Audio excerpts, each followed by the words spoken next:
नमस्कार, मैं हूं श्रद्धा। आप देख रहे हैं भारत एक्सप्रेस। आज कश्मीर से कन्याकुमारी तक भारत एक है। इतनी ज्यादा भाषाएं और सांस्कृतिक विविधता होने के बावजूद 140 करोड़ के दिल खुद को भारतीय के तौर पर पहचानते हैं। लोकतांत्रिक व्यवस्था के तहत दुनिया में कहीं भी इतनी बड़ी आबादी एकता के सूत्रों में बंधकर साथ नहीं रहती है।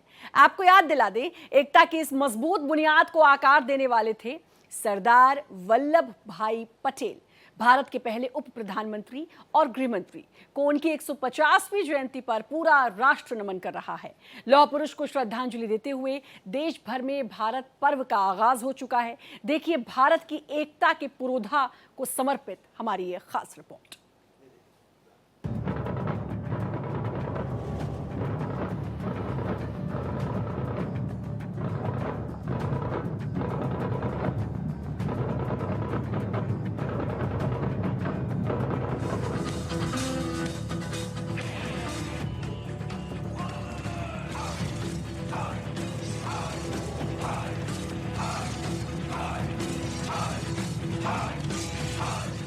मैं सत्यनिष्ठा से शपथ लेता हूं कि मैं राष्ट्र की एकता, अखंडता और सुरक्षा को बनाए रखने के लिए स्वयं को समर्पित करूंगा और अपने देशवासियों के बीच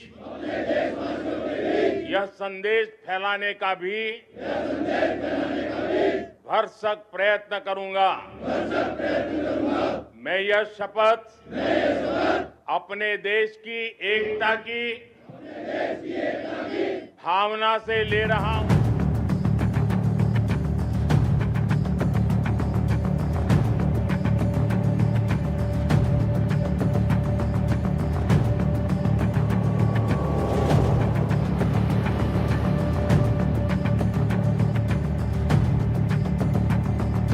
सरदार पटेल की 150वीं जयंती।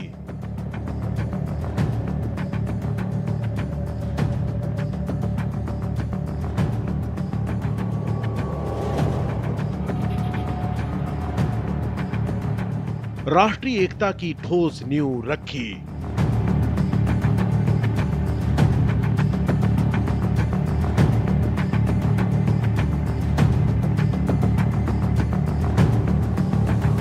स्टेच्यू ऑफ यूनिटी पर कार्यक्रम।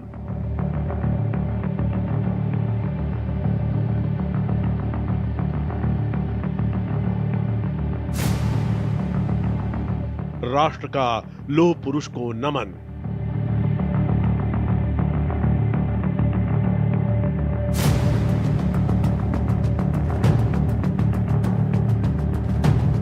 एक से 15 नवंबर तक भारत पर्व।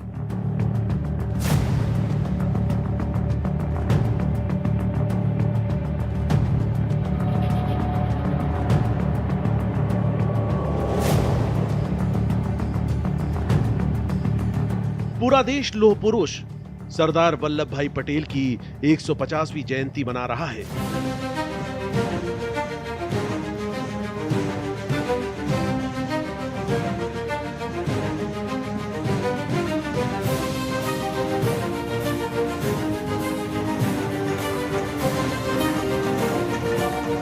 आज की युवा पीढ़ी में बहुत से लोगों को पता नहीं होगा,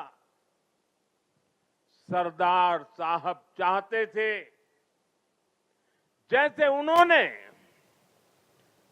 बाकी रियासतों का विलय किया, वैसे ही पूरे कश्मीर का विलय हो। लेकिन नेहरू जी ने उनकी वो इच्छा पूरी नहीं होने दी।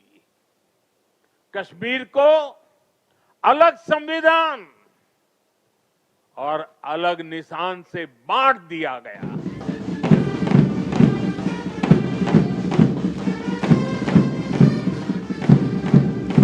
कश्मीर पर कांग्रेस ने जो गलती की थी, उसकी आग में देश दशकों तक जलता रहा। कांग्रेस की लचर नीतियों के कारण कश्मीर का एक हिस्सा पाकिस्तान के अवैध कब्जे में चला गया। पाकिस्तान ने आतंकवाद को हवा दी। स्टेट स्पॉन्सर्ड टेररिज्म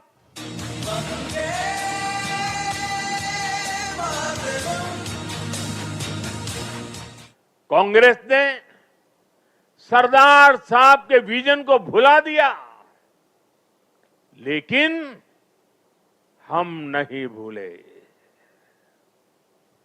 2014 के बाद देश ने एक बार फिर उनकी प्रेरणा से भरी फौलादी इच्छा शक्ति को देखा है। आज कश्मीर आर्टिकल 370 की जंजीरों को तोड़कर पूरी तरह मुख्य धारा से जुड़ चुका है। हर साल 31 अक्टूबर को मनाया जाने वाला ये पर्व राष्ट्रीय एकता दिवस के रूप में समर्पित है। इस बार ये दिन और भी ज्यादा खास है क्योंकि इस बार पूरा राष्ट्र सरदार पटेल के जन्म की 150वीं वर्षगांठ मना रहा है। देश भर में रन फॉर यूनिटी कार्यक्रमों के जरिए भारतीय गणतंत्र को एकता के सूत्र में पिरोने वाले महान पुरोधा को श्रद्धांजलि दी जा रही है।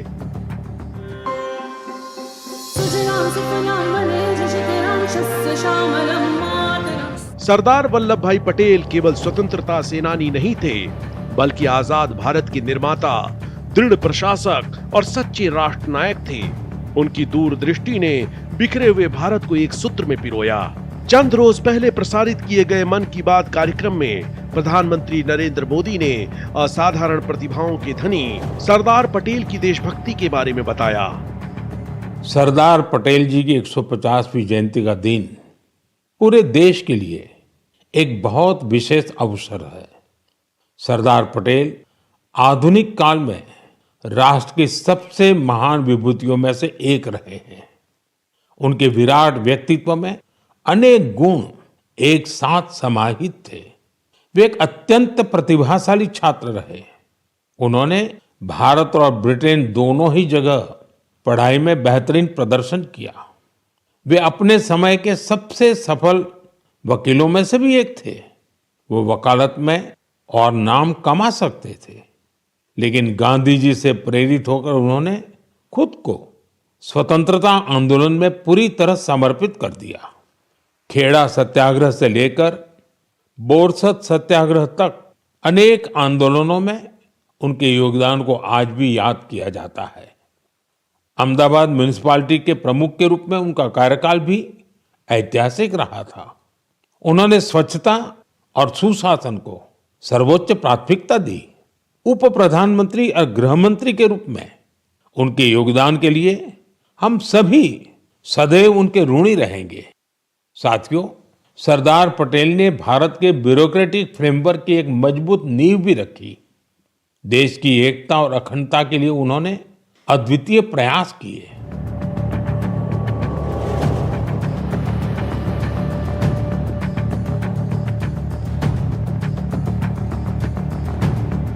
वहीं केंद्रीय गृह मंत्री अमित शाह ने कहा है कि महात्मा गांधी के साथ मिलकर सरदार पटेल ने भारत के स्वतंत्रता संग्राम की रीढ़ को मजबूत किया। राष्ट्र की नींव रखने में उनका योगदान अतुलनीय है। सरदार पटेल साहब का आजादी के बाद देश को एक करने में, आज के भारत के निर्माण में और एक भारत बनाने में कितना बड़ा योगदान है। सरदार पटेल जी की 150वीं जयंती वैसे तो हर 31 अक्टूबर को 2014 से प्रधानमंत्री जी केवड़िया कॉलोनी जाते हैं और सरदार साहब की भव्य प्रतिमा के सामने एक परेड का आयोजन होता है। परंतु चूंकि ये 150वीं जयंती है, इस बार विशेष आयोजन किया गया है और गृह मंत्रालय ने यह भी तय किया है कि आज के बाद हर 31 अक्टूबर को इसी प्रकार की भव्य परेड का आयोजन होगा। कांग्रेस पर निशाना साधते हुए शाह ने कहा कि कांग्रेस पार्टी ने इस महान नेता के योगदान को भुलाने में कोई कसर नहीं छोड़ी। कांग्रेस ने न तो उनके नाम पर कोई प्रतिमा बनाई, न ही कोई स्मारक स्थापित किया। गृह मंत्री ने आगे कहा कि इसके विपरीत एनडीए सरकार ने प्रधानमंत्री मोदी के नेतृत्व में स्टैच्यू ऑफ यूनिटी का निर्माण कराया, जो विश्व की सबसे ऊंची प्रतिमा है और भारतीय अभियांत्रिकी की एक अद्वितीय मिसाल प्रस्तुत करती है। अमित शाह ने कहा कि भारत पर्व 2025 का उद्देश्य देश की एकता, अखंडता और सरदार पटेल की राष्ट्रीय भावना को जन जन तक पहुंचाना है। देश के सभी राज्य, केंद्र शासित प्रदेश, जिला, पुलिस स्टेशन, सभी स्कूल्स और यूनिवर्सिटी में रन फॉर यूनिटी का आयोजन हुआ है। उसके बाद देश का प्रत्येक नागरिक देश की एकता और अखंडता के लिए शपथ लेने का भी कार्यक्रम आयोजित किया गया है। इस बार विशेष 150वीं जयंती के उपलक्ष्य में एक भारत पर्व का आयोजन एकता नगर में किया है, जो 1 नवंबर से 15 नवंबर भगवान बिरसा मुंडा की जयंती तक चलेगा। और 15 नवंबर को जनजाति संस्कृति और उनके सांस्कृतिक कार्यक्रमों की एक भव्य कार्यक्रम के साथ देश भर की जनजातियों के सांस्कृतिक विविधताएं, खाद्य परंपराएं, पोशाक की परंपराएं, शिल्पकला, लोक कला और संगीत का एक अद्भुत समन्वय बनाया जाएगा।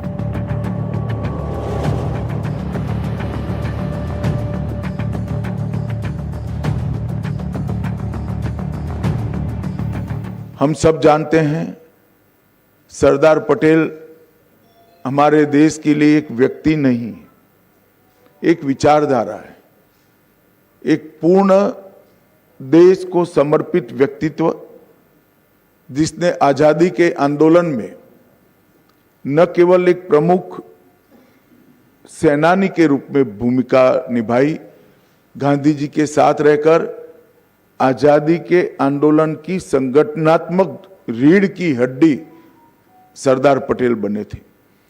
बारडोली सत्याग्रह 1928 का अंग्रेजों के खिलाफ किसानों के शोषण के लिए किया गया और वहीं से महात्मा ने स्वयं उनको सरदार की उपाधि दी।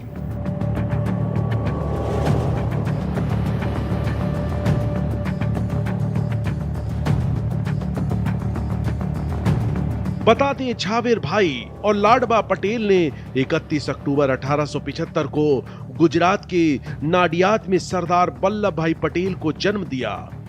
वैष्णव परंपरा को मानने वाले पटेल ने पुष्टि मार्ग संप्रदाय से दीक्षा ली थी।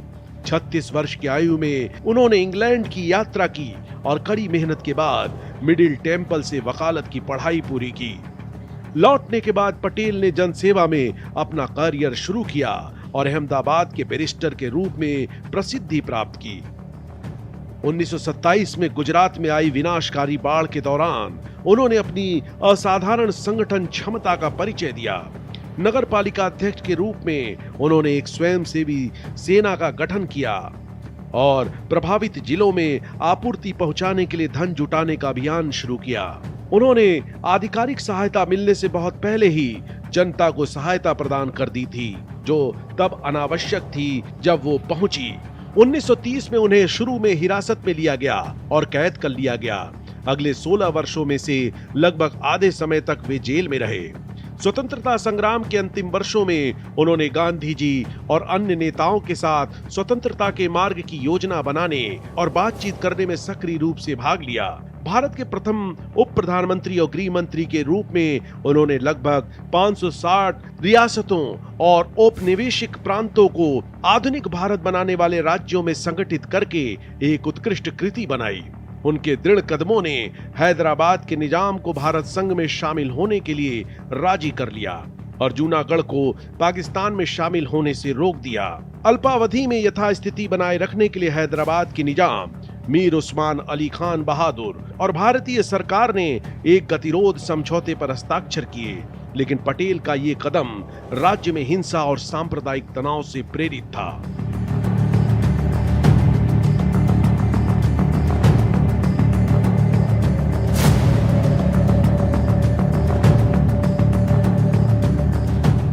ऑपरेशन पोलो के तहत भारतीय सेना हैदराबाद में आगे बढ़ी। 17 सितंबर 1948 को निजाम द्वारा युद्ध विराम की घोषणा के बाद हैदराबाद भारत का हिस्सा बन गया।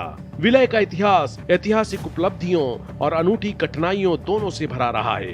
कई बैठकों और चर्चाओं के बाद पाकिस्तान के साथ बेहतर शर्तों पर बातचीत करने के प्रयासों के बाद जोधपुर जून 1947 में भारत में शामिल हो गया। इसके बाद जुलाई 1947 में त्रावणकोर ने घोषणा की कि वो अपनी स्वतंत्रता के अधिकार का प्रयोग करेगा। अंततः पटेल की कूटनीति ने त्रावणकोर के राजा को जीत दिलाई। अन्य राज्यों के शासक जो पहले विलय के मुद्दे पर झिझक रहे थे, इस निर्णय से बहुत प्रभावित हुए। राज्य के नागरिकों के कड़े विरोध के बावजूद जूनागढ़ के नवाब ने पाकिस्तान में शामिल होने का निर्णय लिया। सरदार पटेल के अथक प्रयासों के परिणाम स्वरूप जूनागढ़ अंततः भारत में शामिल हो गया। फरवरी 1948 में हुए एक ऐतिहासिक जनमत संग्रह में जूनागढ़ के अधिकांश निवासियों ने भारत में रहने के पक्ष में मतदान किया। कश्मीर के राजा हरि सिंह विलय को लेकर अनिश्चित थे, लेकिन जब अक्टूबर 1947 में पाकिस्तान ने कश्मीर पर हमला किया तो राजा ने तत्काल सहायता के लिए भारत की ओर रुख किया। राजा ने सहायता के बदले विलय पत्र पर हस्ताक्षर किए। अक्टूबर 1947 से 26 नवंबर 1949 तक जब संविधान सभा भारतीय संविधान का निर्माण कर रही थी, कश्मीर के विलय की शर्तों पर बातचीत हुई। जिन सटीक शर्तों के तहत कश्मीर ने भारत में शामिल होने की सहमति दी थी, उन्हें बनाए रखने के लिए संविधान में अनुच्छेद 370 जोड़ा गया। संविधान आदेश 1954 के साथ राष्ट्रपति अनुच्छेद 370 के अनुसार ये निर्धारित कर सकते थे कि भारतीय संविधान के कौन से भाग संशोधन के साथ या बिना संशोधन के जम्मू और कश्मीर पर लागू किए जाने चाहिए। अगर देश के पहले प्रधानमंत्री सरदार वल्लभ भाई पटेल होते तो मेरा कश्मीर का ये हिस्सा आज पाकिस्तान के पास न होता। परिणाम स्वरूप जम्मू और कश्मीर ने अपना संविधान अपनाया और अपना विशेष दर्जा बनाए रखा। भारत के एक अभिन्न अंग के रूप में जम्मू कश्मीर की अविभाज्य स्थिति को मान्यता देते हुए संविधान के अनुच्छेद 370 को 5 अगस्त 2019 को मोदी सरकार ने निरस्त कर दिया। इससे सरदार पटेल का राष्ट्र के वास्तविक एकीकरण का लक्ष्य पूरा हुआ। एक अत्यंत जटिल पहेली के टुकड़ों को एक सुसंगत समग्र आधुनिक भारत में समेटकर सरदार पटेल ने एक स्थायी विरासत का निर्माण किया। वे वास्तव में राष्ट्रीय एकता की भावना के प्रतीक हैं। Bureau report, Bharat express.